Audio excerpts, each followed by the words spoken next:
Buenas noches, Lick, gusto saludarlo. Buenas noches. Buenas noches, René.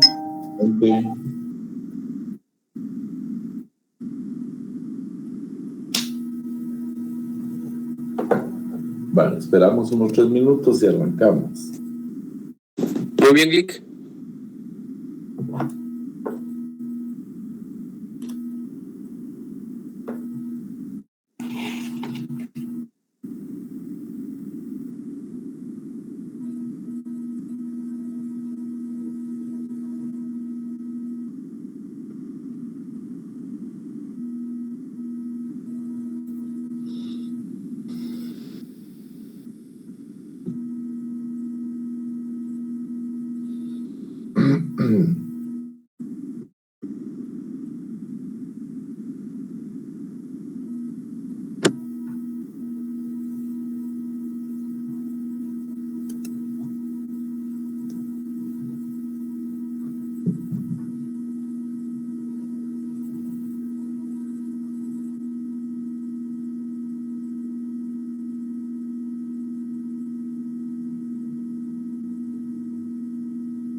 Muy bien, entonces vamos a arrancar el día de hoy. Vamos a hablar del transporte, del contrato de transporte.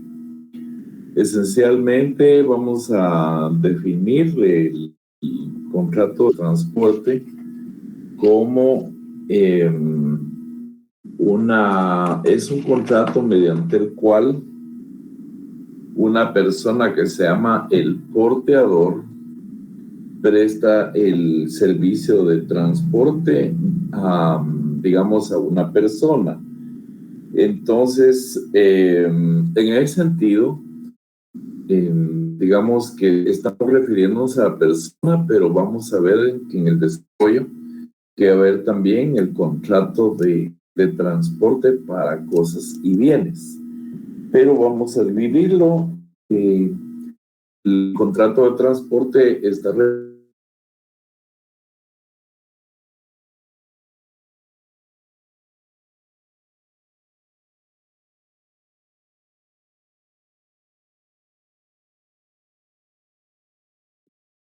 cuando ya vamos a entrar al transporte de personas, y todo vamos a encontrar que existen una serie de situaciones particulares que diferencian el transporte de personas de cosas u objetos. Ahora, obviamente, las modalidades que se van a dar en cualquiera de los dos, tanto el transporte de personas como de bienes, va a tener sus particularidades, porque vamos a encontrar lo que puede ser terrestre, puede ser marítimo, puede ser aéreo, según la modalidad. Y también pueden haber algunos contratos de transporte que implican a más de un, digamos, de un porteador que es el que tiene el compromiso de transportar a la persona los bienes. En ese sentido, pues vamos a encontrar nosotros que cuando es combinado, van a intervenir 2 o más porteadores y en este caso, cada uno va a tener un nivel de responsabilidad dependiendo en el ámbito de su actividad en relación al porteado, ¿verdad? Que es en este caso la persona que va a recibir el servicio. Así que si alguno de ustedes me hace favor, comencemos a leer el artículo 794. Se lo leo yo, Lick. El contrato de transporte. Por el contrato de transporte, el porteador se obliga, por cierto precio, a conducir de un lugar a otros pasajeros o mercancías ajenas que deberán ser entregadas al consignatario. Exactamente. Quiere decir que, digamos, el consignatario básicamente es posiblemente también la misma persona que ha pedido el servicio del transporte, ¿verdad? O consignatario en el caso, pues, que esté definido en el caso de los bienes también, la entrega de algo en un lugar determinado. Digamos, vamos a encontrar que hay muchas modalidades respecto a esto. Antiguamente, diríamos, en la historia del derecho civil, antes estaba metido o estaba considerado el contrato de transporte dentro de la actividad del derecho civil. Sin embargo, pues básicamente con el tiempo, pues ya esto fue una actividad propiamente mercantil y por eso es que se encuentra regulada aquí en el Código de Comercio. Dentro de esto vamos a ver nosotros que, digamos, así como hablamos de varios porteadores, también podríamos entender que el servicio se le va a prestar a varias personas o en el caso, digamos, de transporte de bienes también puede suceder lo mismo. Digamos, en la modalidad de transporte de personas en el ámbito aéreo, marítimo o terrestre, pudiera suceder que se hagan lo que se conoce como servicios consolidados de transporte. De tal manera que este es muy típico verlo en el caso de de las empresas estas terrestres de carga, en las cuales digamos que vienen en un contenedor varios, digamos, diversas mercaderías que van consignadas a diferentes personas. Pero por digamos, el costo que implicaría, digamos, para una persona trasladar algunas veces mercadería diversa, saldría muy oneroso. Por lo tanto, estas actividades se manejan en forma colectiva, ¿verdad? Y en ese sentido, pues se le llaman procesos consolidados. Esto es en cuanto, diríamos, el movimiento de mercadería, de bienes. Pero en el caso del transporte, diríamos, de personas, ahí vamos a encontrar nosotros diversas modalidades. Porque, digamos, en este caso, veámoslo, los autobuses de traslado de personas, vamos a suponer pues que es un movimiento de Petén a Guatemala, pues el porteador se está obligando a trasladar a las personas por un determinado precio digamos, a la ciudad de Guatemala. Es una actividad eminentemente mercantil y lucrativa. Entonces, como vemos nosotros, también en el caso del transporte de mercadería se van a dar esos presupuestos de múltiples, digamos, consignatarios en este caso, que son los que van a recibir el producto y los que posiblemente también lo han contratado. Entonces, vemos nosotros que en el artículo 795 se habla de la aplicabilidad desde el punto de vista del contrato. Dice, las disposiciones del presente capítulo se aplicarán al transporte por tierra, por agua y por aire. Es importante saber también que por ser una actividad que implica determinado tipo de riesgos, también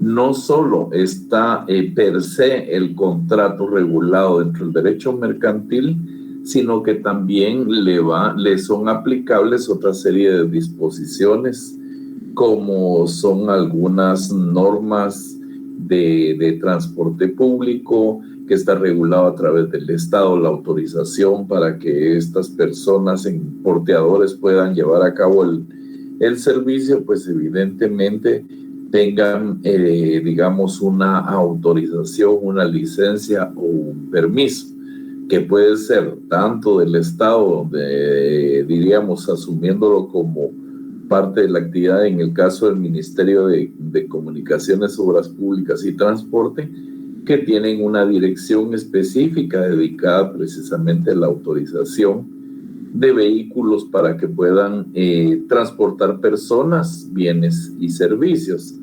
O también en el caso de algunas municipalidades, cuando nos referimos al transporte de personas vía taxi, que los taxis están regulados en las diferentes administraciones municipales de los diferentes municipios ubicados en Guatemala.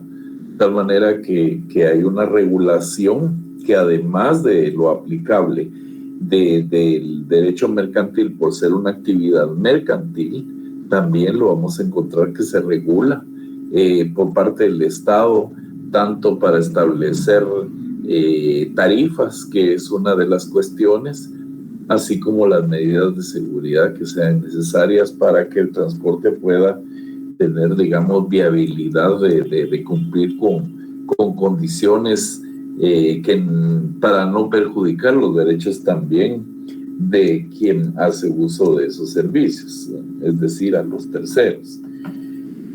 En el artículo 796 nos encontramos que el porteador, dice, asumirá las obligaciones y responsabilidades del transporte aunque utilice los servicios de terceros. Es decir, se puede dar el caso en que, digamos, una empresa a la que uno contrata para que preste el servicio utiliza, digamos, a una empresa, diríamos, esto ya sería un contrato aparte para que preste el servicio, pero en este caso está haciendo una subcontratación, pero ambos son solidariamente responsables ante el tercero que esté utilizando los servicios.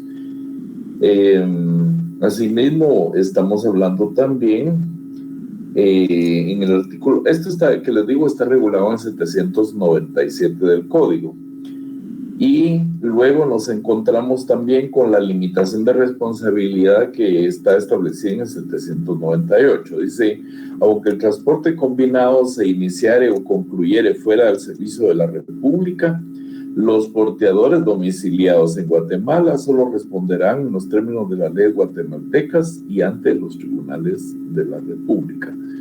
Evidentemente, pues esto, como les digo, se va a dar dentro del, digamos, un transporte combinado, pero hemos de entender también que por las regulaciones que en un momento sean aplicables con la regulación que establece el Estado, pues van a haber también algunas, diríamos, discrepancias relativamente dentro de lo que es este artículo 798. Vean ustedes el caso de algunas tragedias, podríamos decirla. Hace unos buenos años aquí en la ciudad de Guatemala, pues un avión se estrelló en la zona 7, en la colonia Monterreal, creo que fue así. Y resulta que a consecuencia de este accidente, pues, aparte de que fallecieron los pilotos del avión, también estaban las personas que vivían en las casas en las cuales cayó ahí hubo víctimas también, digamos que no eran en este momento usuarios ni nada, pero sí eran, digamos, afectados.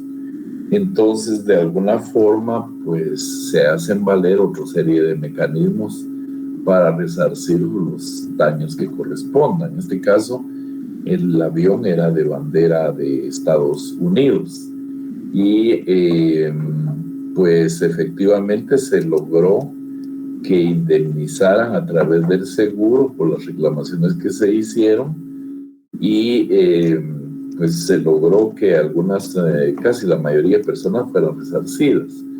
De hecho, pues yo tuve la oportunidad de, con un nombramiento y otros 2 colegas, estuvimos yendo a unas audiencias a Miami para que se hiciera efectivo el pago que reclamaba el Estado también por haber prestado la ayuda a las personas, la atención médica propiamente dicha, que también fue cuantificada, independiente de los daños que se tenían en cada una de las casas en las que se sufrieron los daños de este accidente.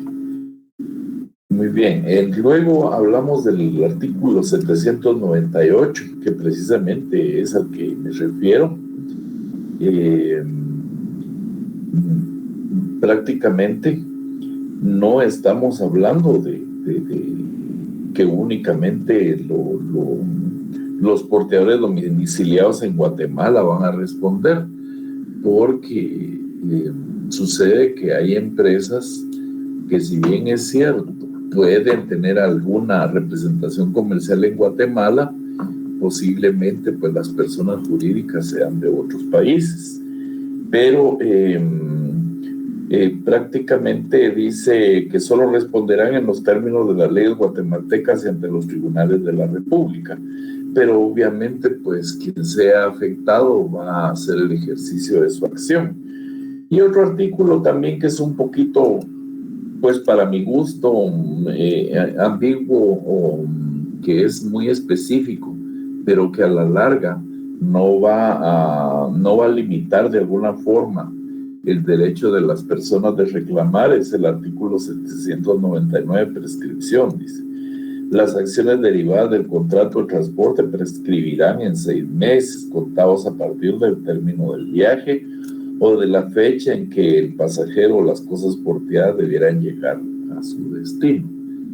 En ese sentido también pues es un poquito discutible el término de prescripción en 6 meses, porque las acciones derivadas del contrato pueden ser de diversa naturaleza, porque vamos a encontrar nosotros desde daños y perjuicios hasta una situación de tipo doloso, y la naturaleza de un acto doloso pues no puede ser limitada por una interpretación contractual, sino que vamos a tener otro tipo de procedimientos que están regulados, digamos, con otras leyes. ¿Alguna duda de todo esto?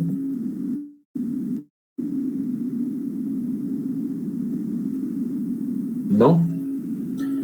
Bien, entonces estos son los términos, digamos, entre el 794 y 799, diríamos que es la parte genérica del contrato de transporte. Pero vamos a encontrar nosotros que a partir del artículo 800 empieza la regulación del transporte de personas, del 800 al 804. Entonces, acá vamos a leer en el artículo 800, dice: los porteadores serán responsables por los daños y perjuicios que causan los vehículos, aun cuando la persona que los conduzca no sea empleada del porteador, siempre que el vehículo se le haya encomendado, aunque sea de manera transitoria. La responsabilidad que se refiere a este artículo cesará si se comprueba que el damnificado dio lugar al daño o perjuicio resultante, o cuando hubiere procedido con manifiesta violación de las leyes y reglamentos. En este caso, pues, al hablar del porteado, pues, como hablábamos entonces, existe una contradicción, porque ¿qué pasa? Como dice aquí, responsable de daños y perjuicios. entenderíamos muy literalmente lo relacionado con el daño civilmente hablando, pero no necesariamente estamos hablando de una cuestión, digamos, de interpretación limitada, sino que vamos a verlo en una, digamos, en una condición más amplia, como es el hecho de que, digamos, los daños, independientemente del perjuicio, el perjuicio es un término muy genérico como para considerarlo absoluto, porque vamos a ver que si la actividad sea de una conducta dolosa, por ejemplo, que el piloto, vamos a suponer, estrella un transporte y causa daños, lesiones a las personas, pues esto va a salirse de la competencia del derecho mercantil. Nos vamos a remitir entonces al derecho penal. Y en ese sentido, pues ya cada una de las acciones penales van a tener una prescripción como lo establece el Código Penal. En primer lugar, que la prescripción es por el doble de la pena, si, digamos, corresponde en tiempo al doble de la pena que corresponde a la comisión del delito, que sea imputable, digamos, a la persona. Y nos iríamos más allá porque en el derecho penal también se va a poder hacer el ejercicio de la acción civil, porque está regulado también en el procesal penal, y podrá uno ahí seguir paralelamente la acción correspondiente para demandar civilmente también a la persona que haya causado el daño. De tal manera que, digamos, nos sustraemos prácticamente del ámbito mercantil cuando ya las circunstancias dan lugar a que sean aplicables otras leyes. ¿Alguna duda de esto?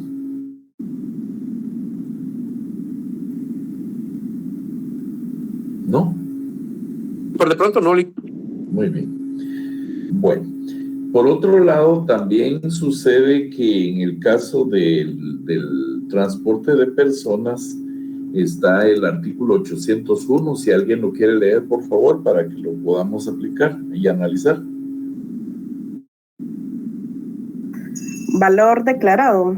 Sí. Si el porteador recibe el equipaje con valor declarado por el pasajero, los daños que se ocasionen se regularán por dicho valor, salvo que se pruebe que es superior al real.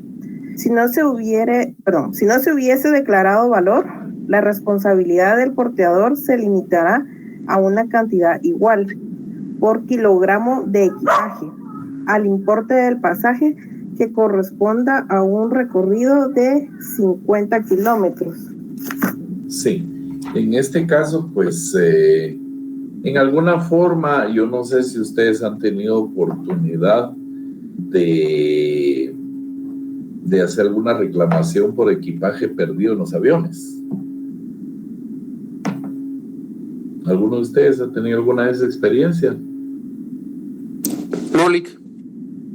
Bueno, lo que sucede que los señores muchas veces han puesto condición de decirle a uno que, digamos, la empresa va a reconocer únicamente hasta un máximo, por decir algo, según la empresa que corresponda, de, digamos, $400 por el equipaje. Y de alguna manera nosotros el equipaje eventualmente declaramos precisamente que pueda valer una determinada cantidad, porque relativamente también hay otras limitaciones, como por ejemplo, ustedes saben que uno en el momento que sale del país no puede, al momento que uno sale del país no va a poder declarar que lleva una cantidad, o ya sea de dinero o de bienes, digamos, en su equipaje, que se salga del límite que establece la ley digamos, en cuanto a bienes, ¿verdad? Porque entonces, imagínese usted que diga, mire, yo llevo 20,000 dólares en el equipaje. Pues esto ya necesitaría tener un tratamiento diferente, porque entonces van a ser sujeto de otra serie de condiciones. Pero en este caso, como dice, el valor declarado se vuelve pues relativamente a la cantidad igual por kilogramo de equipaje, es decir, dice que corresponde a un recorrido de 50 kilómetros. Y entonces al importe, dice, del pasaje que corresponda, pues es un poquito dispar también el asunto, porque en algún momento, yo no sé si ustedes han visto que las tarifas aquí en Guatemala pues tienen un techo máximo o mínimo, digamos, de precio, de tal forma que en algún momento nos vamos a encontrar nosotros con que el viaje a un lugar del interior del país puede ser más caro o más barato según ciertas condiciones del camino propiamente dicho.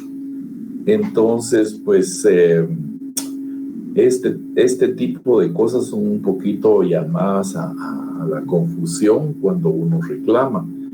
Se vuelven a veces, ¿cómo diríamos? Se ven onerosos, digamos, los reclamos, porque al final, pues, le dan a uno lo que quieren, ¿verdad? ¿Una duda sobre este artículo? ¿No? Licenciado, y ahí aplicaría, por ejemplo, porque aquí estamos hablando de aviones, pero así como esos buses que van al interior y que llevan encomiendas, también se aplica. Bueno, lo que pasa es que si la encomienda es de bienes, eso ya va a ser diferente, porque puede ser que usted esté mandando los bienes con una factura. Es decir, no los pueden mandar solo así, tendrá que llevar una guía o algo que justifique qué es lo que usted está enviando. Entonces ahí quedaría más o menos definido si una reclamación corresponde en los términos ya sea de lo que dice este artículo o sobre los daños y perjuicios como lo decía en el artículo precedente que leímos. De tal forma que ya aquí no estamos hablando de kilogramo de equipaje, sino que lo que costaría el transporte propiamente dicho del bien. Ya, gracias. Sí. Del 802 se refiere al equipaje no entregado. Dice, si se tratara el equipaje no entregado al porteador, este no tendrá responsabilidad por pérdida o avería a menos que el pasajero pruebe que ellas se debieron a causa imputable al porteador. Es decir, vamos a suponer que yo, digamos, no tengo con qué probar que entregué el equipaje al porteador y se pierde. Ahora, si por alguna circunstancia, digamos, se demuestra que de repente el señor solo me cobró y no me individualizó el bien absolutamente, pues entonces puede ser una causa imputable al porteador, aunque esto generalmente es un poco complicado, por lo menos en el transporte que hay al interior de Guatemala, que la gente sube todo a donde quepa. Normalmente no hacen mayor relación o declaración de los bienes que se están enviando. No así en el caso pues del equipaje que usted bien lo dice, en avión, pues en el avión a usted le van a cobrar por el peso del bien, y si es algún valor declarado, pues lo va a hacer constar también al momento de abordar el avión. Pero digamos aquí en el transporte terrestre de Guatemala, pues muchas veces, a no ser que le den un ticket pequeño, ¿verdad? Como contrato, como constancia del acto, porque vamos a regresar al tema de que va a ser poco formal, digamos, el tema, ahí sí que es la verdad sabida, y que me va a transportar, por decir algo, que es Altenango, yo voy a pagar una cantidad X de dinero y el porteador me va a entregar nada más un ticket, una constancia de que yo pagué mi pasaje, ¿verdad? Para no ir, como dicen, de pirata, pero realmente estaríamos entendiendo que existe prácticamente un contrato de adhesión con el ticket sin condiciones que le dé la naturaleza, nada más que con esto usted pruebe y reclame los daños que correspondan. Pero sí es un poquito complicado muchas veces hacer estas reclamaciones. Ya no digamos en el caso de daños personales que muchas veces las aseguradoras las eluden el pago a través de cualquier cosa que pueda darse, o que la persona extravió el ticket, no consta, o que, mire, existen tantas posibilidades para dificultar el cobro que muchas veces sí se vuelve una situación bien difícil en cuanto, digamos, poder resarcirse uno de algún incumplimiento por la trascendencia del hecho. Pero como les digo, en el momento en que ya estamos entrando a otro ámbito por una situación, digamos, de lesiones, un homicidio culposo, pues ya el ejercicio de la acción civil y, digamos, al llegar a una sentencia, si se va hasta un debate posiblemente, también ahí se va a hacer el ejercicio de la reparación digna, etcétera, etcétera. Pero ahí estamos entrando a otro campo completamente diferente. El artículo 803 que se refiere a retrasos, ¿alguien me lo pudiera leer?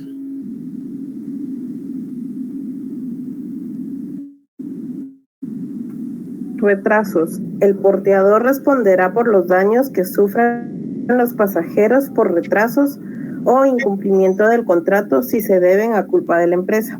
En los transportes aéreos serán por cuenta del porteador los gastos de estancia y traslado de viajeros que, por razones de servicios o meteorológicas, se vieren obligados a realizar altos o desviaciones imprevistos en las rutas y horarios respectivos, aún sin culpa atribuirle al porteador. Sí, ahí la palabra está un poco mal, ¿verdad? Que es atribuible al porteador, ¿no? Es básicamente no atribuirle, pero bueno, así está escrito. En este caso, pues vemos nosotros que ahí sí va la carga, como dicen, contra el porteador. Y veamos en el caso de los transportes aéreos. En el transporte aéreo es muy común que, digamos, que un avión sufre un retraso por mal clima, por un aeropuerto que está teniendo problemas y que desvían el tránsito para otro lado, pues nos encontramos con la posibilidad de que el porteador nos compensa a veces con una noche pagada en algún hotel del aeropuerto donde hayamos tenido que llegar, o pudiera suceder que nos atiendan con una comida o algo extra mientras se dan las condiciones para poder continuar el viaje. Esto es una cuestión bastante común, ¿verdad? El artículo 8. Licenciado, disculpe, ¿sí? Antes de que continúe, solo con una pequeña observación. En el grupo de la clase indican varios compañeros que no pueden ingresar a su sesión o que no lo han aceptado al respecto.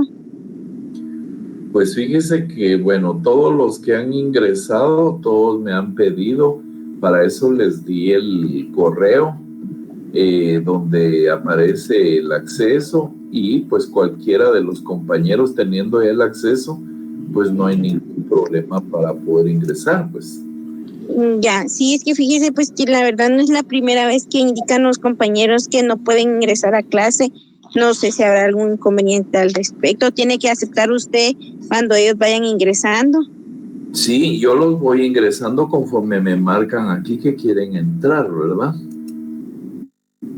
Vamos a ver si hay alguno que esté por aquí en este momento. Está bien. Sí, yo creo que aquí hay varios, ¿verdad? Entonces sí, ya los admití a todos. Todos están admitidos. Sí, lo que sucede es que no estaba el acceso marcando que ellos querían entrar hasta ahorita. Ok, está bien, ya, muchas gracias. Y disculpe que lo haya interrumpido. No, para nada, para nada. Entonces, pues como les decía, en el caso del artículo 804, que se refiere a boletos, el porteador deberá entregar al pasajero un boleto o billete en donde conste la denominación de la empresa, la fecha del viaje, el número de piezas de equipaje y las demás circunstancias de transporte. En relación con los equipajes que se entreguen al porteador, éste entregará una contraseña que los identifique. De hecho, pues normalmente en el transporte aéreo es más típico que le pongan a uno una etiqueta del lugar de destino de la empresa y el nombre de la persona que es titular de los equipajes. Entonces, pues es bastante sencillo, ¿verdad? Pero como les decía, que en caso de extravío ahí es donde se complica, porque ya algunas líneas, tanto aéreas como de transporte terrestre, establecen una especie de tarifa que reconocen ellos en el caso de un extravío definitivo del equipaje. Entonces, pues esto, como les decía a ustedes, entra un poquito en discusión porque no observan lo que establece el artículo 801. ¿No hay ninguna duda de esto? ¿No? Bien.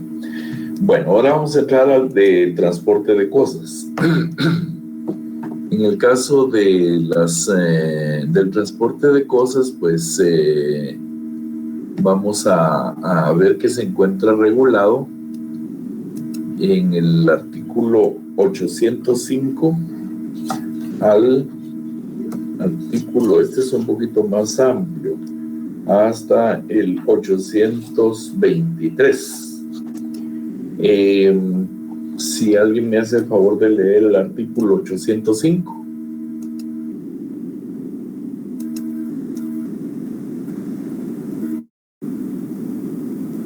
Se lo leo yo. Dice 805, cargador. Denomínase cargador, remitente o consignante al que por cuenta propia o ajena encarga al portador la conducción de mercaderías. El cargador, junto con los efectos que sean objeto del contrato, deberá entregar al porteador los documentos necesarios para el tránsito de la carga. Está obligado, asimismo, a indicar al porteador la dirección del consignatario, el lugar de la entrega, el número, peso, forma de embalaje y contenido de los fardos, con expresión del género y calidad de los efectos que contienen, y en caso de que el porteador pudiera realizar el transporte por diversos medios, identificará estos y la ruta que ha de seguir. Muy bien. En este caso, digamos, el cargador normalmente va a ser prácticamente un subcontratado del remitente o consignante.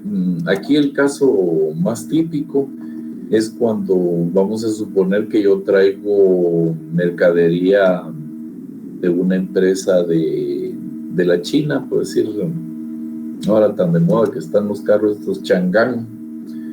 Viene el furgón con todo con los vehículos, y estos se colocan en el barco. ¿Se recuerdan ustedes del contrato aquel en el cual las modalidades de FOB, SIB, se recuerdan que hablamos? Y el FAS, ya no se recuerdan. Se les está olvidando de acá, lo vimos, que las modalidades era cuando la factura establecía las condiciones, que si era FOB, que significaba Free on Board, entonces la responsabilidad de que el que vendía quedaba al momento en que los bienes estaban colocados en el barco. La otra modalidad era el FAS, que era Free Aside the Ship, que significa libre al lado del buque o de la nave.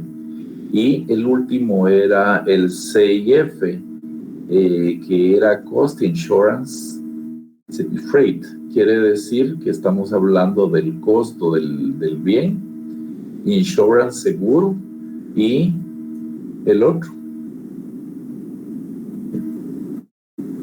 ¿Que no se recuerdan? El flete, freight. Sí, ese era el freight.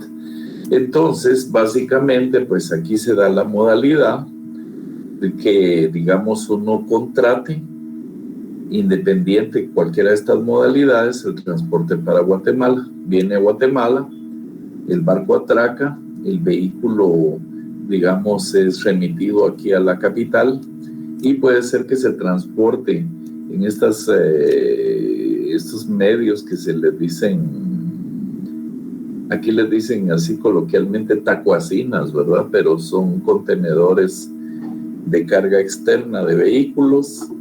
Y entonces aquí se da precisamente el momento en que al cargador se le va a entregar la guía, que es lo que se llama Bill of Landing, y le van a entregar también posiblemente las facturas, si no hubiesen venido por otras modalidades, que normalmente se acostumbra que las facturas vengan por medio de los famosos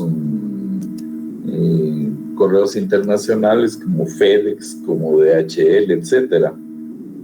Pero en algunas oportunidades sí se acostumbra precisamente que vengan todos los documentos con la guía a través del cargador, como en este caso lo establece el 805.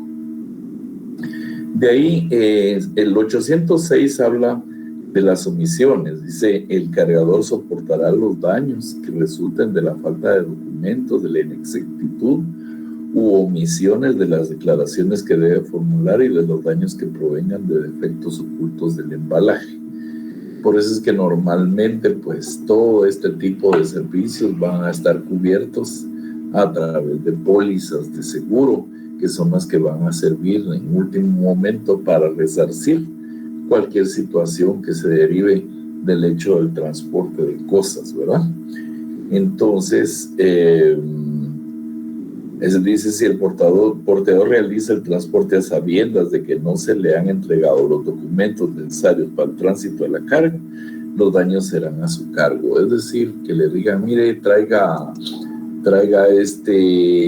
estos 4 vehículos aquí a qué sé yo, alguna empresa distribuidora aquí en Guatemala, y en el camino, digamos, en las famosas revisiones que se hacen por parte de la policía o de la superintendencia, resulta que no trae ningún documento que ampare el transporte de los vehículos, pues obviamente ahí van a haber retrasos, van a haber una serie de situaciones que van a obligar a que el porteador incurre en responsabilidad de daños y perjuicios.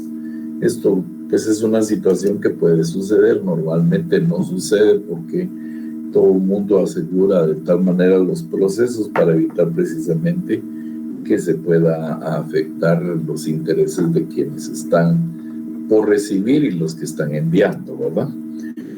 El artículo 807, que se refiere a los vicios ocultos, el cargador responderá de los daños ocasionados por vicios ocultos de la cosa.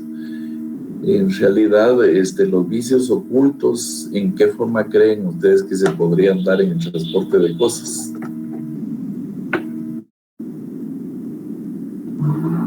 ¿No se les ocurre algo? Tal vez, Lee, con el tema de la declaración como que del monto de los bienes, o sea, como que tratar de ser como que no el precio que es, sino un menor. ¿Puede ser? Pudiera suceder que esa es una fórmula, ¿verdad? Que es para evadir precisamente el pago de impuestos. Generalmente se va a dar precisamente en mercadería que sea un poquito complicada o que venga, diríamos, de forma que no sea tan fácil su verificación para los efectos de las partidas arancelarias que hacen el efecto del pago del impuesto, o que vengan subvaloradas, pero normalmente pues ya ahí nos estamos yendo a otro ámbito, nos estamos yendo a la defraudación tributaria, que ya va a ser otra circunstancia también, ¿verdad? Entonces esto, pues, como les digo, esta es una cuestión muy delimitante en la naturaleza del contrato de transporte, pero sí pueden surgir una serie de situaciones.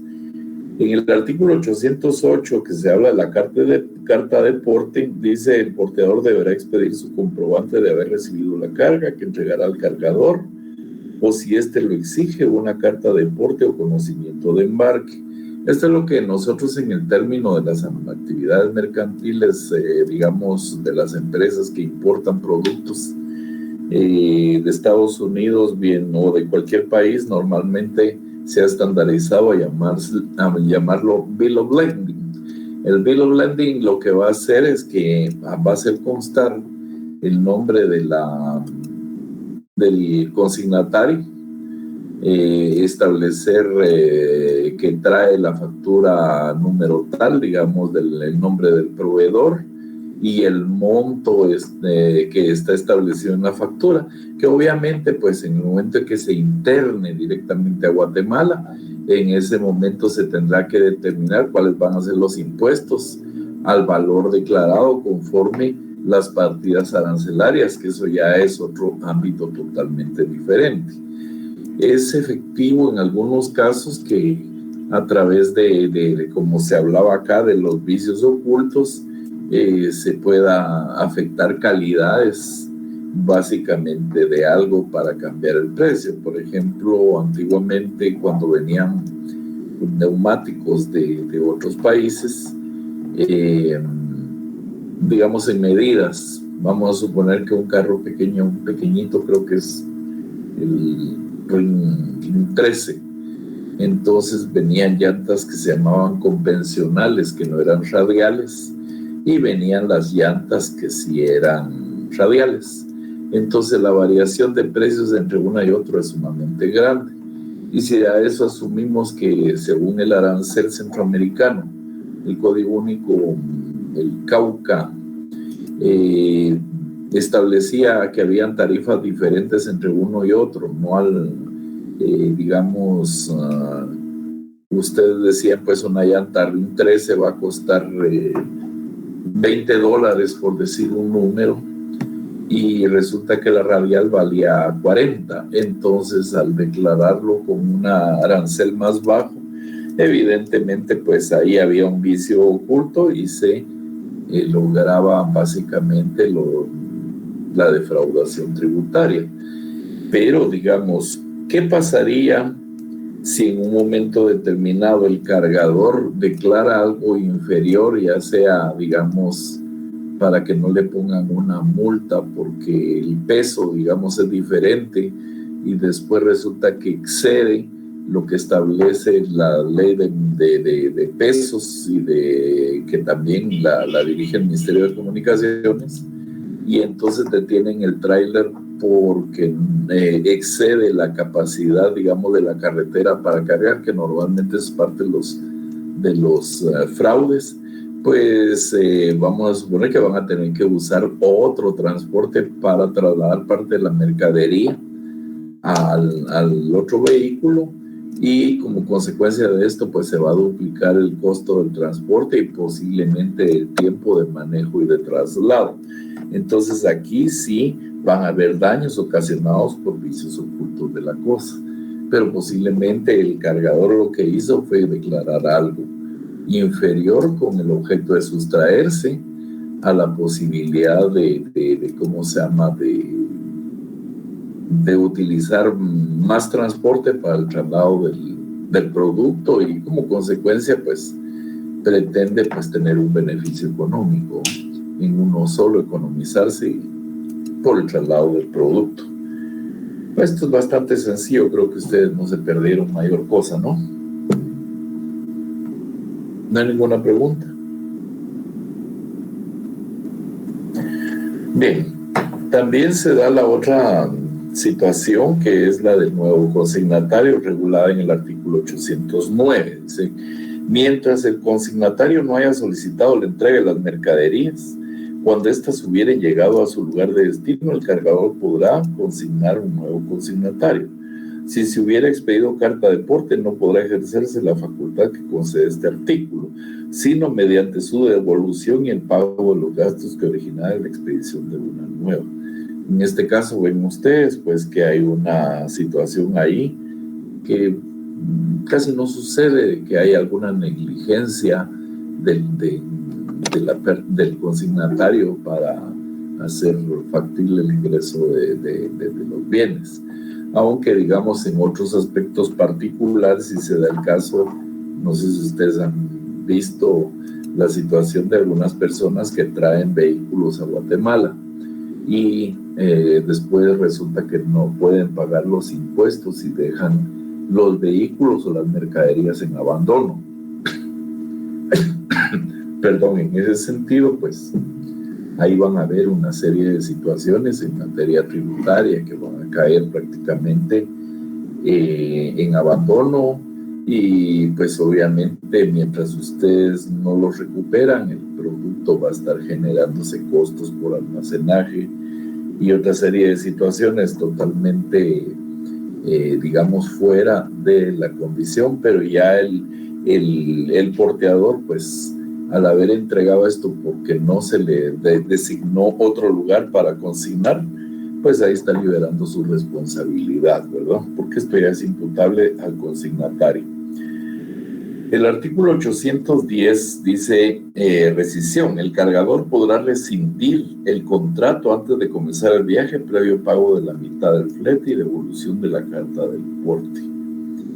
Es decir que la rescisión aquí va a tener un costo definitivamente y por supuesto la devolución de la carta de deportes porque efectivamente ya no va a llevar a cabo la entrega del bien o de los bienes y por lo tanto pues hasta llega su responsabilidad, pero sí, como dice aquí, previo pago de la mitad del flete. Es decir que sí tiene también una sanción económica porque tiene que pagar esta cantidad, ¿verdad? Porque no se den las circunstancias de comenzar el viaje. El artículo 811, el porteador deberá poner las cosas transportadas a disposición del consignatario en el lugar, en el plazo y con las modalidades indicadas en el contrato.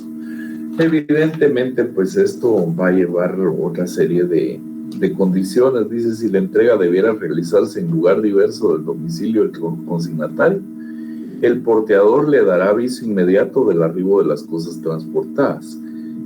Se da el caso normalmente en que aquí en Guatemala, a guisa de ejemplo, viene mercadería de cualquier país y la trae el porteador. Entonces se da el caso de que le avisa en su domicilio al consignatario y en ese momento, vamos a suponer que no tiene espacio para recibir lo que le están enviando. Entonces, en este caso, pues,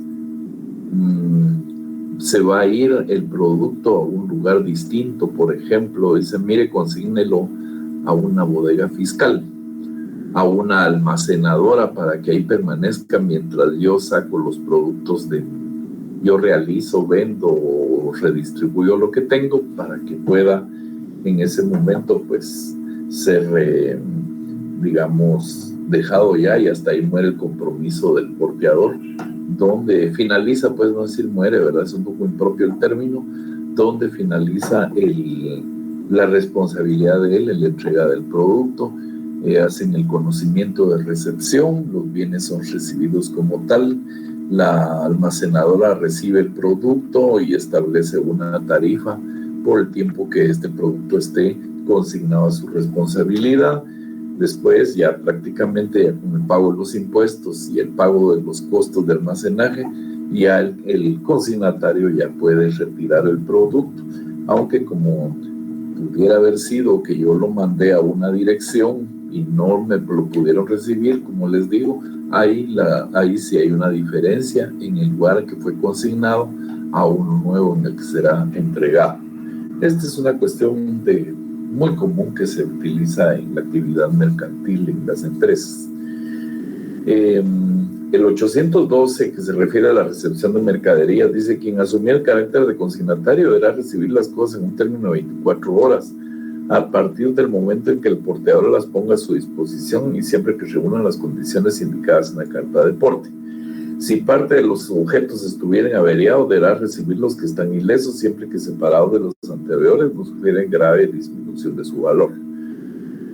Pues esto normalmente pues es el famoso conocimiento de entrega o de recepción. Normalmente cuando uno recibe un producto, pues va a hacer la salvedad de que recibe su completa satisfacción. Si hay faltantes o daños, pues inicialmente va a hacerse constar tanto con la firma o constancia del porteador como del consignatario para los efectos posiblemente del reclamo del seguro o de la responsabilidad del porteador en cuanto, digamos, a la situación que se haya dado, atribuible a él, por supuesto, también, porque se dan los casos en que el porteador recibe, pero a él muchas veces no le consta cómo las cosas vienen en su estado normal. Por ejemplo, vamos a suponer que de Estados Unidos viene un contenedor, viene sellado con sus marchamos y todo, y simplemente pues la empresa designa a un transportista para que éste traiga el bien a Guatemala. Pero sucede que en el transporte, posiblemente tanto en el barco o cualquier otra modalidad de transporte, se sufrió un daño. A veces se filtra agua, digamos, adentro de los contenedores y vienen productos que se pueden deteriorar. Como consecuencia de eso, pues hasta que se abre el furgón aquí en Guatemala, se determinan los daños. Y por eso es que precisamente se hace constancia de recepción de mercadería, como lo establece el 812, que va a ser el punto con el cual se va a determinar precisamente los daños y perjuicios que trae la mercadería. De hecho, en ese momento, si se están pagando los aranceles correspondientes, se hace constar el daño, el deterioro, y posiblemente puede digamos, hacerse constar en la póliza para el pago de los impuestos. Puede ser que algo se haya destruido y no sea viable, aunque existen criterios pues del fisco de cobrar la totalidad ¿cómo se llama?, de los impuestos declarados en la factura. Entonces, pues, ahí nos vamos precisamente a las reclamaciones de seguro, ¿verdad? Bien. El artículo 813, que se refiere al reconocimiento, dice: el consignatario deberá abrir y reconocer los bultos en el acto de su recepción, si el porteador lo solicitare. Si aquel rehusare hacerlo, el porteador quedará libre de responsabilidades que no provengan de fraude o de dolo. Es exactamente lo que hablamos en este momento, que tiene que hacerse constar que se recibe con satisfacción, y en el caso de que no lo haga el consignatario, pues obviamente la responsabilidad del porteador ahí finaliza y no tiene ninguna situación que discutirse en relación posiblemente a una negligencia del consignatario de hacer constar el daño, ¿verdad? En el artículo 815, que se llama flete a cobrar, si el porteador se obliga con el remitente a cobrar el valor de las cosas transportadas, al hacer su entrega será responsable frente a este. Si no hiciere tal cobro, y no podrá exigirle el pago de lo que se deba por el transporte. Quiere decir que si el remitente le indica al porteador que tiene que cobrar el valor de las cosas transportadas al momento de hacer la entrega, y él no lo hiciere, pues entonces el conflicto se va a dar precisamente entre el porteador y el remitente. Aquí en este caso vamos a considerar que fuera el proveedor del producto, ¿verdad? Que le dice: mire, pues usted va a cobrar porque yo ya se lo pagué a usted, ¿verdad? Y el consignatario debió haber sido quien entregue el pago para que el porteador a su vez ya pueda cumplir con el con el remitente, ¿verdad? En este caso. ¿Alguien quiere leer el 816, por favor?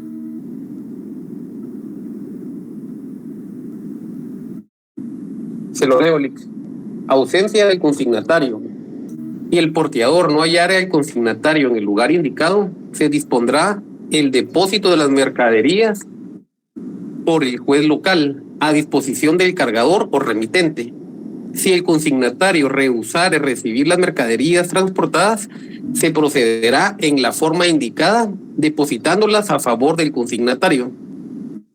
Las diligencias se tramitarán en la vía voluntaria, observándose el procedimiento de consignación y, antes de ordenarse la entrega de las mismas a quien corresponda, este deberá cubrir los gastos de transporte, almacenaje y accesorios y el valor de las mercaderías por su orden. Si las mercaderías fueren de fácil descomposición o hubiere peligro de que la cosa perezca, se procederá conforme a las disposiciones relativas a la venta de bienes en depósito y del precio que se obtengan se pagarán con preferencia los gastos mencionados en el párrafo anterior. Sí. Bueno, como ven ustedes, pues aquí, si no hallare, dice al consignatario en el lugar indicado, pues prácticamente se va a dar el presupuesto de que él va a tomar la decisión de entregarlo en un lugar donde quede a resguardo básicamente de cualquier robo, pérdida o daño, ¿verdad? Pero, por supuesto, este es un acto que es muy parecido a como cuando usted es un, digamos, inquilino y la persona no le quiere recibir el dinero porque quiere que usted se vaya, aunque esté vigente el contrato, etcétera, o sea, por término indefinido. Y entonces lo que hace uno es que va a plantear la acción ante el juez recibe su solicitud y le indica dónde va a poder usted depositar el dinero a la orden del arrendante del inmueble. Y entonces ya ahí van a terminar sus obligaciones o que se le pueda iniciar un proceso por falta de pago, que sería, digamos, de desahucio, entonces, y desocupación. Entonces nos encontramos que en este caso, pues a través de esa diligencia, el juez ordena que se tramite, se remita a una almacenadora, y como dice, si fuera riesgo de daño de la mercadería y todo esto, podría ordenar que se inicie un proceso de venta de bienes en depósito, y con esto pues se van a pagar los gastos que se indicaron, ¿verdad? Que eran los relativos al transporte, almacenaje y todo lo que se refiere a los demás aspectos accesorios como seguridad, ¿verdad? Y pues posiblemente algún servicio que esté adicional al digamos, almacenaje. Vamos a suponer que el producto fuera de riesgo de arruinarse si fueran, digamos, alimentos y que necesiten tener un trato especial, ya sea de frío o de alguna condición, ¿verdad?, que garantice su integridad. Esto es bastante común, que muchas veces, digamos, en algunas circunstancias de causa de fuerza mayor, en teoría, pues obliguen también a entregar el producto en otro lugar, ya sea porque se niegue el consignatario, porque no se le encuentra. Son cosas muy extrañas, pero que pues existen las posibilidades, y esto lo regula la ley de esta manera. No hay ninguna duda de todo esto.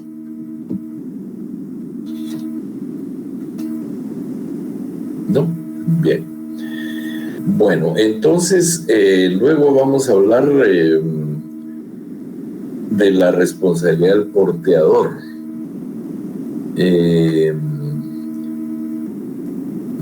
Creo que por aquí está un señor, don Alfredo Ochoa. No sé si entró.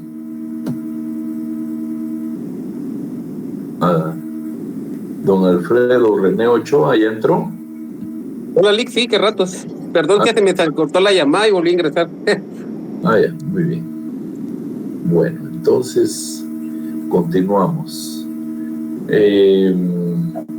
Entonces con el artículo 818, ¿alguien la quiere leer, por favor? Si gusta, lo leo yo, Lick. Sí. El 818. Sí. Tarifa diferida. Los porteadores podrán convencionalmente exonerarse de la responsabilidad por retardo o limitarla tanto para este caso como para el de pérdida. Solo mediante tarifas en que se fije un flete más bajo que en las ordinarias y siempre que el cargador esté en la posibilidad de optar entre la aplicación de esta tarifa reducida y la general, conforme a lo cual el porteador responderá en los términos del artículo anterior. Sí, entonces como ven ustedes, también existe la posibilidad de ¿cómo se llama?, de exonerarse de la responsabilidad de retardo, y van a generar esto que se llama una tarifa diferida para los efectos de que el precio del flete sea más favorable para quien va a recibir el bien, ¿verdad? O el servicio de transporte de cosas. Esto pues normalmente pues es muchas veces acordado entre las partes, es negociable, como dicen por ahí, y en ese sentido pues no es muy complicado pues entrar en ese tipo de acuerdos. El 819 se refiere a declaración defectuosa. Si el remitente entregare para el transporte efectos que causan un flete superior al que corresponda a la mercadería declarada, el porteador solo responde del valor de los efectos declarados, del que deducirá un 10%, si el cargador hubiere obrado de mala fe. Es más o menos como que aquí vamos a partir de que el porteador solo va a poder hacer una pequeña deducción a cuenta de daños y perjuicios prácticamente, pero que está establecido en un 10%. Y vamos a hablar de falta de responsabilidad, que es el artículo 820. Si fuera tan amable alguien de leer. Se lo leo yo, 820, falta de responsabilidad. Se presume la falta de responsabilidad del porteador en caso de pérdida o avería de los efectos transportados cuando sean debidos a cualquiera de las siguientes causas. Primero, que las cosas se transporten con la conformidad del remitente dada por escrito en vehículos descubiertos siempre que por la naturaleza de aquellas debieran haberse transportado en vehículos cerrados o cubiertos. Segundo, en el caso de transporte de explosivos, sustancias inflamables o corrosivas y otros artículos de naturaleza peligrosa. Tercero, si las cosas se transportaren bajo el cuidado de personas puestas por el remitente con tal propósito. Muy bien. Bueno, entonces vemos que en este caso es muy sencillo. Vamos a suponer que en el primer presupuesto el porteador, aquí en este caso dice, se presume la falta de responsabilidad del porteador en caso de pérdida o avería de los efectos transportados cuando sean debidos a cualquiera de las siguientes causas. Dice que las cosas se transporten con la conformidad del remitente dada por escrito en vehículos descubiertos siempre que por la naturaleza que ellas debieran haberse transportado en vehículos cerrados o cubiertos. En ese sentido, ¿qué pasaría si nosotros venimos y mandamos a comprar cemento y nos lo van a mandar de cementos, ¿cómo se llama la empresa esta mexicana? Bueno, Cemex creo que se llama, ¿verdad? Cementos mexicanos. Sí, Cemex. Sí, vienen a Guatemala, pero resulta que por economizarme yo el costo de transporte, pido que me lo manden en una plataforma descubierta. Estamos en verano, dice uno, y me lo traigo, que me sale a la mitad del flete con un transporte cerrado. pero resulta de que por alguna cuestión meteorológica llueve, ¿verdad? Entonces, pues ahí no es atribuible al porteador, porque efectivamente nosotros consentimos, nos arriesgamos y perdimos, ¿verdad? Por estar buscando la posibilidad de economizarnos un dinero que posiblemente pues calculamos mal un riesgo y pues fue la cuestión y no tiene responsabilidad el porteador. En el segundo caso, el caso de transporte de explosivos, sustancias inflamables o corrosivas y otros artículos de naturaleza peligrosa, pues evidentemente también, imagínense que de repente pues uno consciente, míreme, yo pido que me traigan 50 cajas de fuegos pirotécnicos, por decir algo, de un gran tonelaje, y resulta de que no le declaro que son sustancias inflamables, y resulta que en el camino con la subida de temperatura estos se revientan y todo esto. Pues ahí yo prácticamente fui el que dio lugar al vicio oculto. Y en el caso de los explosivos, evidentemente también, que es muy difícil, salvo que estemos haciendo alguna cosa ilícita, todo transporte de ilícito desde el lugar de origen ya viene con ciertas medidas de seguridad. De hecho, para el transporte de explosivos aquí en Guatemala, pues hay una dependencia que es una intendencia del ejército que se encarga precisamente de autorizar y de determinar los procedimientos para que se pueda transportar explosivos en el territorio nacional. De hecho, yo no sé si ustedes han tenido la oportunidad de ver alguna vez el transporte de explosivos, pero normalmente son vehículos que están altamente señalizados, traen condiciones muy particulares en el transporte y de tal manera que esto no es una cuestión de transporte ordinario. Por lo tanto, pues esto va a tener sus particularidades de control.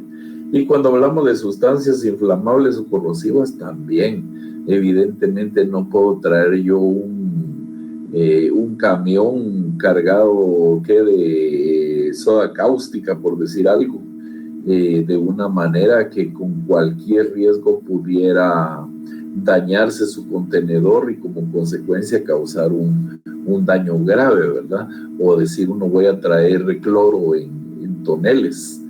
Evidentemente, pues el cloro líquido pues va a causar lesiones graves en el sistema respiratorio de las personas si no viene adecuadamente envasado y determinado su modalidad de transporte. Entonces, evidentemente, pues esto va a ser adicionalmente a la ley aplicable a esto, la responsabilidad que pudiera incurrir quien haga este tipo de movimientos ilícitos, ¿verdad? Y dice, si las cosas se transportasen bajo el cuidado de personas puestas por el remitente con tal propósito. Normalmente, pues, es un poquito extraño, diríamos que casi nunca sucede, pero que básicamente a usted le dijeran, bueno, mire, usted tiene que traer la mercadería de Santo Tomás a Guatemala. Y entonces vengo yo y le digo, mire, yo voy a traer por medio de otro vehículo una parte porque me urge en Guatemala, por decir algo. Y entonces en el camino se produce un accidente, se pierde la mercadería, ahí no hay ninguna responsabilidad del porteador, porque prácticamente el consignatario pues está dando lugar precisamente al hecho dañoso que se incurrió, ¿verdad? Bien, no hay ninguna duda de este artículo. No, Lic. Muy bien. Bueno, vamos a hablar del 821 que se refiere a cargos completos. Dice, cuando el remitente haga la carga en cargo o compartimento completo tendrá los siguientes derechos. 1 es sellarlos por sí mismo, hacer que se sellen por la empresa.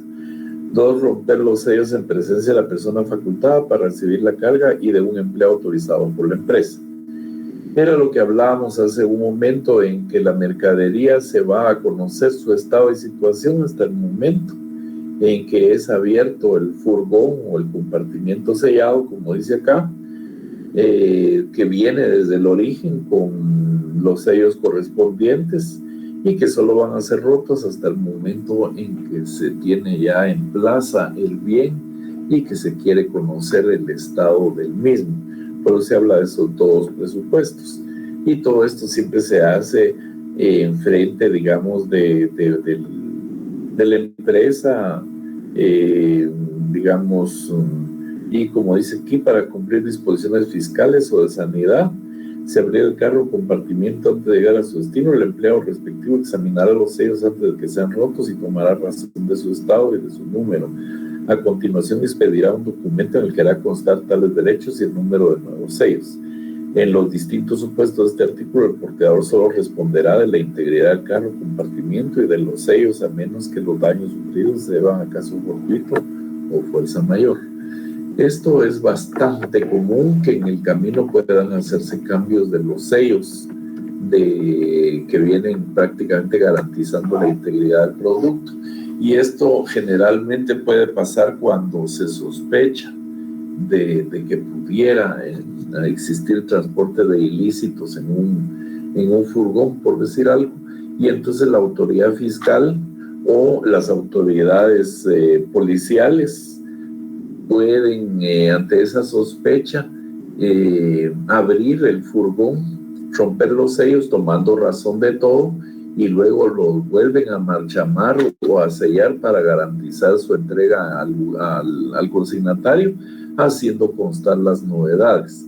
Ahora se acostumbra mucho en los puertos que los furgones pasan por lo que se llama un dispositivo de luz roja y luz verde, que es a sorteo. El que le toca luz roja aleatoriamente, pues es obligatorio abrirlo, descargarlo, examinar su contenido y volverlo a cargar, obviamente. Esto sí es irresponsabilidad ni del porteador, más sí los efectos contra el consignatario, porque básicamente esto deviene de atrasos y de algunos costos adicionales en que se van a incurrir para el ingreso o internación de la mercadería en el país. Y esto de los sellos ha sido realmente uno de los grandes dilemas de discusión que se han tratado de suplir con algunos mecanismos, como por ejemplo el examen por medio de rayos X. Entonces le toman radiografía al furgón y establecen adentro qué es lo que trae, pero muchas veces por lo difícil de examinar, ya sea por la forma en que viene empacado, viene aislado, o la naturaleza de los bienes, se hace recomendable precisamente que se haga el examen físico de todas las cosas que trae ¿cómo se llama? El contenedor o el furgón, o como se le quiera llamar, ¿verdad? ¿No hay ninguna duda de esto?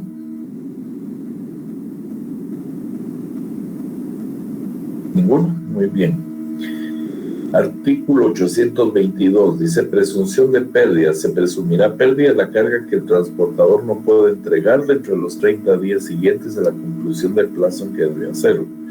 Si con posterioridad al encontrar el porteador, dará aviso a quien tenga derecho a recibirla para que en término de 8 días declare si consiente en que se le entregue sin gastos adicionales en el punto de partida o en el de destino. En caso afirmativo, si el porteador hubiere cubierto la indemnización, esta será devuelta al entregar la carga.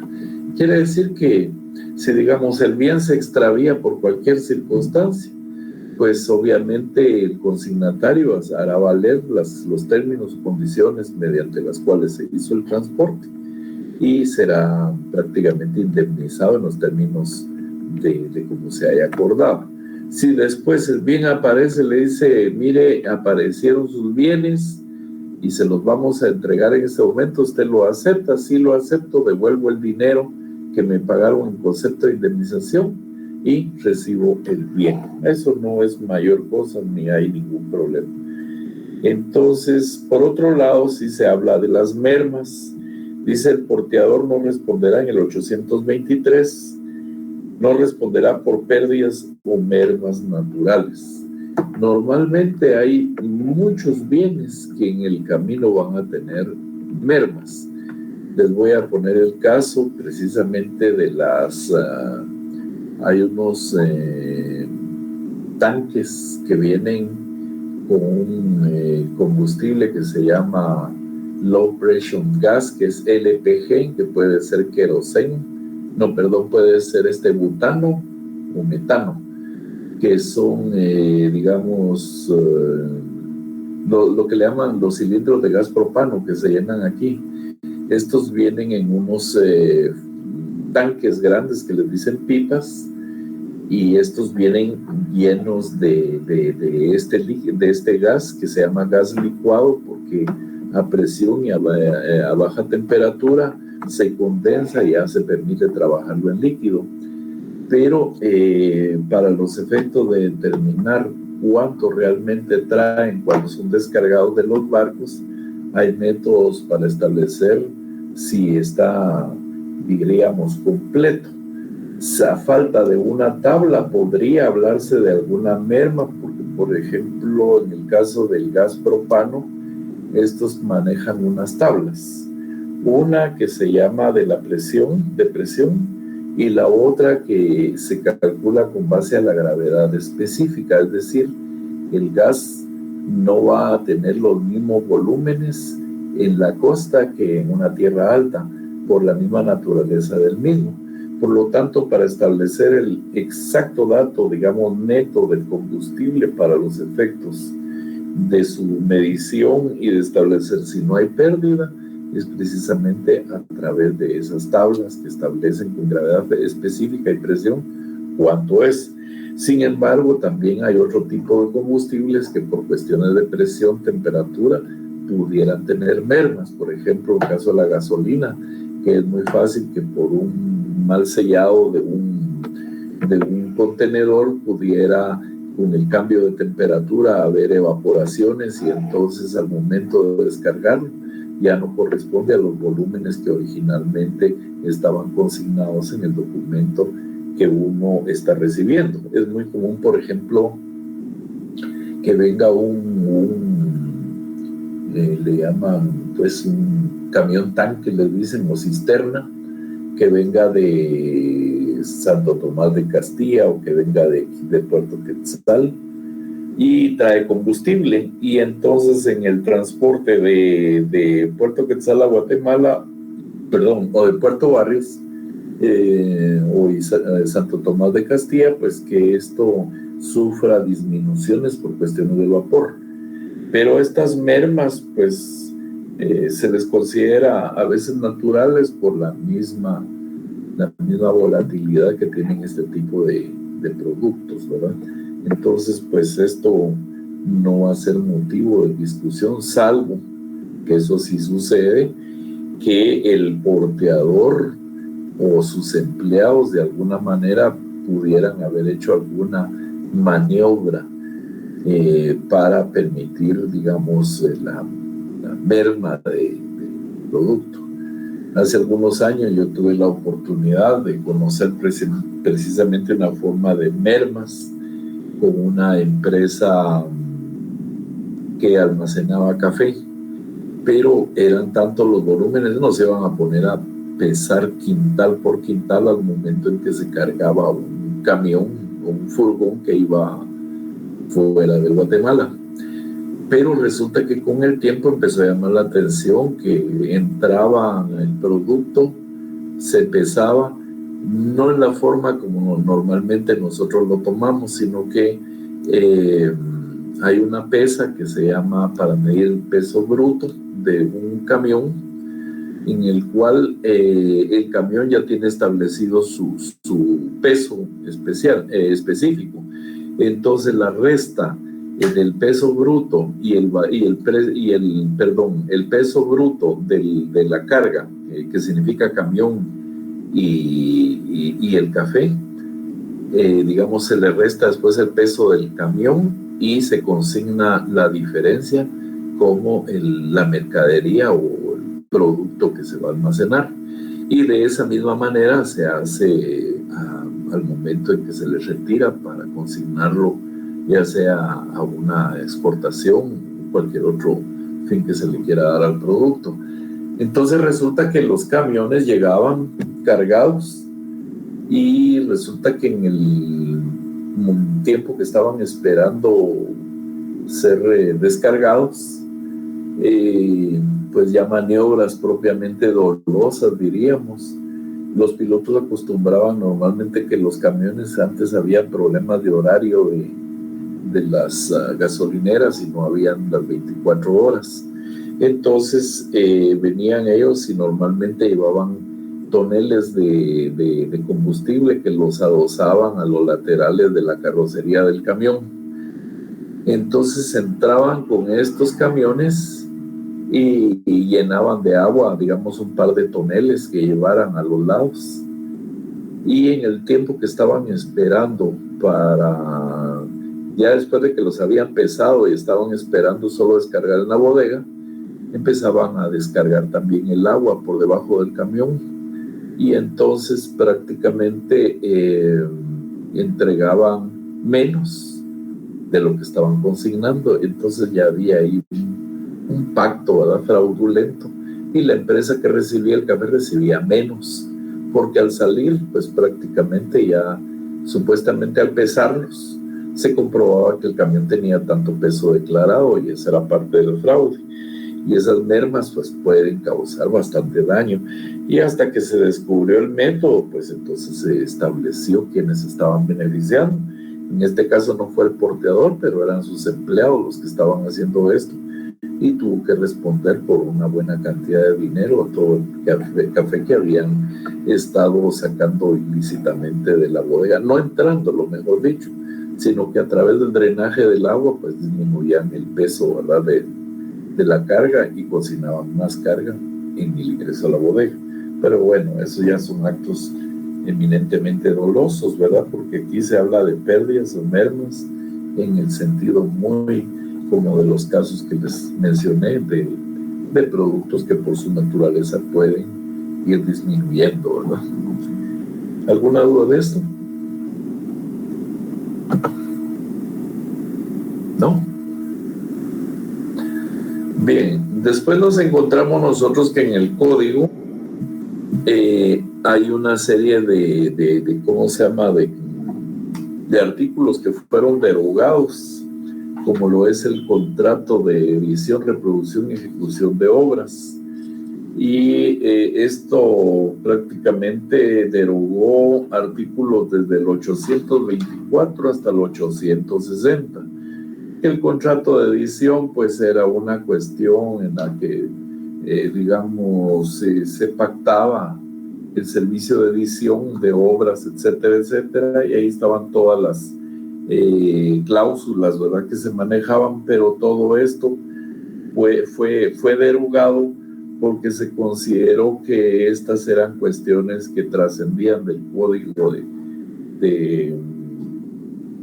del Código de Comercio y pues se dejaron sin efecto, por lo cual hasta a partir del artículo 861 nos encontramos con el contrato de participación.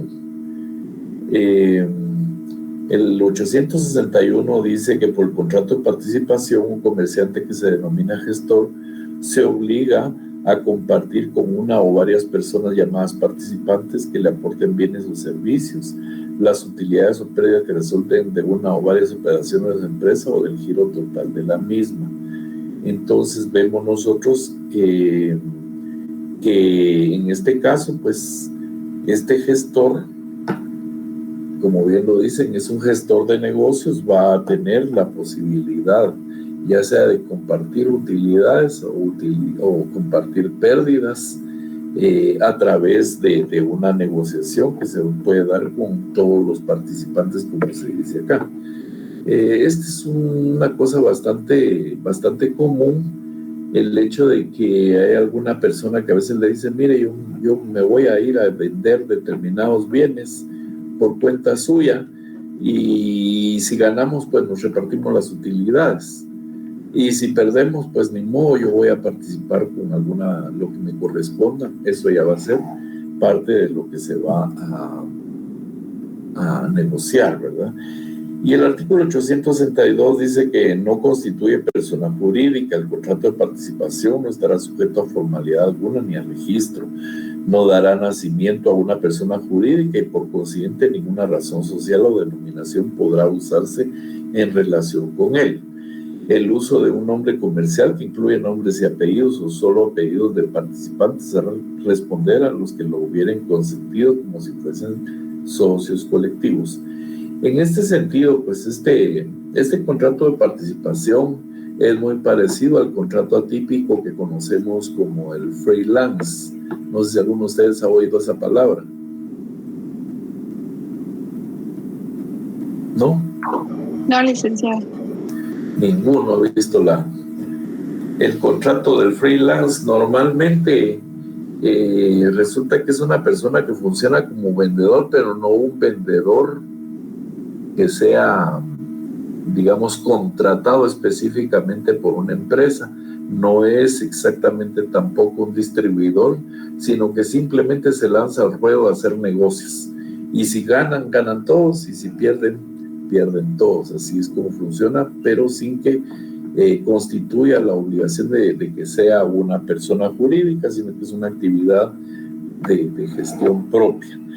El artículo 863 dice que el gestor obrará en nombre propio y no habrá relación jurídica entre los terceros y los participantes. Lo que les decía, no va a tener ningún vínculo que vaya a generar una relación o de tipo laboral o de cualquier otra naturaleza. Simplemente están asumiéndose riesgos mercantiles en relación a una determinada actividad que se pueda dar en bienes o servicios, ¿verdad? Artículo 864. Las utilidades y pérdidas. Para la distribución de las utilidades y de las pérdidas se observarán lo dispuesto en el artículo 33 de este código. Y el artículo 33 es muy claro, pues muy sencillo, porque nos indica que la distribución de utilidades y pérdidas en el reparto de utilidades o pérdidas se observarán salvo un pacto en contrario. La regla siguiente dice: la distribución entre los socios capitalistas será proporcionalmente al capital que cada uno tenga aportado en la sociedad. 2. Si el contrato se estipuló la parte de las ganancias sin mencionar las pérdidas, la distribución de estas se hará en la misma proporción de aquellas y viceversa, de modo que la expresión de las unas sirva para las otras. 3. La participación del socio industrial en las utilidades se determinará promediando el capital de todas las aportaciones. Si es uno solo el socio capitalista, la parte del socio industrial será igual a la del otro socio. Si fuesen varios socios industriales, se aplicará la regla anterior y el resultado se dividirá en partes iguales entre ellos. 5. El socio o socios industriales no soportarán las pérdidas sino en la parte que excedan del capital. Y 6. El socio que reúne la doble cantidad de capitalista e industrial participará en las utilidades o en las pérdidas en cada uno de los conceptos que le corresponden según las normas anteriores. Ahora, esto es muy típico de qué tipo de sociedad.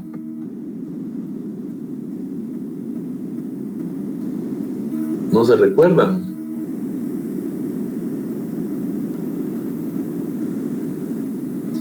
Recuérdense ustedes de la sociedad en comandita. La sociedad en comandita tiene un socio que es industrial o varios socios industriales que tienen arte o conocimiento de algo y un socio que tiene o varios socios que tienen capital. Entonces, cuando se dan las ganancias, pues obviamente se va a distribuir en proporción a cada uno. Vamos a suponer que esta va a ser una comandita simple en la que va a haber un socio industrial y un socio capital. Puede suceder que por la naturaleza de la invención o de la industria o la actividad que va a generar el socio industrial, tenga un determinado porcentaje de las utilidades que se perciban al momento que se haga la liquidación. O también pudiera suceder que el socio capitalista se va a llevar un porcentaje más importante en función de la aportación que hizo la sociedad. Pero eso es lo que se va a quedar pactado básicamente en la escritura de constitución. Y aquí están remitiéndolo a este artículo porque básicamente va a tener la misma connotación en la que va uno a mover prácticamente y generar servicios o venta de bienes, y los beneficios pues los van a compartir en la forma como lo hayan pactado. Y en caso de no tenerlo así tan claro, pues como se viene al artículo 33, que es de las utilidades, ¿verdad? De las utilidades y pérdidas, que esto está prácticamente relacionado con las sociedades mercantiles, ¿verdad? Que están en el capítulo 2 del Código de Comercio. Bien, entonces vemos nosotros que las pérdidas corresponden a los participantes, dice que no podrán ser superiores al valor de su aportación, salvo pacto en contrario. Y esto viene a fortalecer la misma posición de como cuando en las sociedades formalmente hablando, digamos las mercantiles de una sociedad anónima, el socio va a responder básicamente por el valor de sus acciones. Por eso va a ser su responsabilidad únicamente en función del capital suscrito y pagado. Y no se le puede decir, mire, como no alcanzó con esto, ahora le voy a embargar bienes a usted como persona. No puede, porque una sociedad mercantil es una persona jurídica que va a tener derechos y obligaciones, y que el socio únicamente, como lo dice la ley, sea responsable solo por el monto de la aportación de su capital o de las acciones de las cuales sea titular. Eso es bastante común, ¿verdad?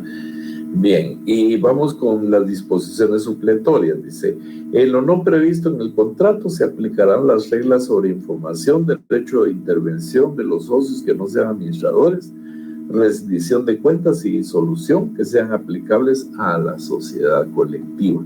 Entonces nos encontramos nosotros que básicamente pues cualquier situación que se tenga que dirimir en función de este contrato, básicamente también le son aplicables las demás reglas que son relacionadas con la rendición de cuentas. Vamos a suponer que yo le entregué a una persona determinados bienes para que gestione por cuenta de los dos y logre obtener beneficios, y al cabo de algún tiempo me estoy informando, indagando que los beneficios que él está recibiendo por los negocios que ha llevado son superiores al monto de lo que, digamos, me está informando que es la utilidad.